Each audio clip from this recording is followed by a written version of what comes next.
হাতির হানায় মৃত্যু এক, এলাকায় ব্যাপক চাঞ্চল্য, নষ্ট বিঘার পর বিঘা ধান ও সবজি চাষ তারা চিহ্ন। ঝাড়গ্রাম জেলার সাকরাইল ব্লকের কুলটিক্রি এলাকার বালিগেরিয়া লোধাপাড়ায় মঙ্গলবার ভোরে ঘটে গেল ভয়াবহ দুর্ঘটনা। হঠাৎ দুটি হাতি গ্রামে ঢুকে পড়ে। সেই সময় বাড়ির উঠোনে থাকা বাসিন্দা জয়া আরি, বয়স আনুমানিক ৭০, হাতির সামনে পড়ে যান। প্রত্যক্ষদর্শীদের দাবি, দৌড়ে পালাতে না পেরে হাতিগুলোর একটির সুরের আঘাতে তিনি মাটিতে পড়ে যান। এরপর হাতিটি পা দিয়ে চাপা দিয়ে তাকে মৃত্যু নিশ্চিত করে। ঘটনার কিছুক্ষণ পর ওই দুই হাতি কুলটিক্রি বাজারের দিকে এগিয়ে যায়।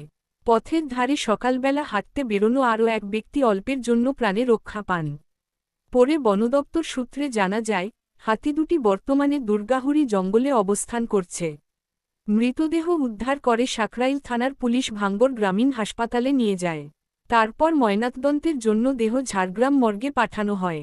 জয়া আরির পরিবার জানিয়েছে, ঘটনাটি ভোরবেলায় ঘটে এবং তাদের চোখের সামনে এই দুর্ঘটনা ঘটে যাওয়ায় তারা সম্পূর্ণ ভেঙে পড়েছেন। পরিবারের দাবি, ক্ষতিপূরণ এবং একজন সদস্যকে সরকারি চাকরি দিতে হবে। বনদপ্তর সূত্রে আরও জানা গেছে, কেশিয়ারি ব্লকের কুলবনি এলাকায় থাকা একটি বড় হাতির দল থেকে বিচ্ছিন্ন হয়ে এই দুই হাতি কুলটিক্রি এলাকায় ঢুকে পড়ে।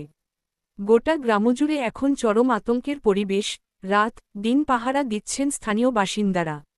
গ্রামাঞ্চলে হাতির উপদ্রব ফের একবার নতুন করে সামনে এনে দিল মানুষের জীবনসংকটের